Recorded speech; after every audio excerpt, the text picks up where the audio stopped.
رسالة إلى زوجتي المستقبلية: شجع المنتخب والمنسف أنا اللي بعمله بس نتجوز. طبعا أهم شغلتين في المنسف زي ما احنا عارفين جميد الكسيح واللحمة، واللي راح نحطها على الغاز بطنجرة الضغط من نص ساعة. يما قديش على طنجرة الضغط؟ من نص ساعة لساعة إلا ربع. بقول لك ترك، بقول لك ترك.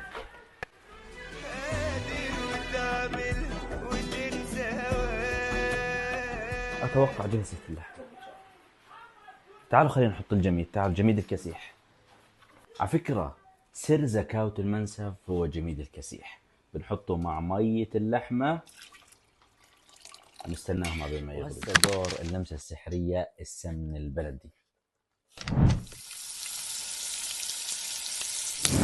طبعا يا حبيبتي يا زوجتي المستقبلية احنا باللمسات الأخيرة. بدي رايحك شجع المنتخب بس. تعالوا خليني أورجيكم اللمسة السحرية والمنظر الخيالي للمنسف. طب تأكدوا من الصورة.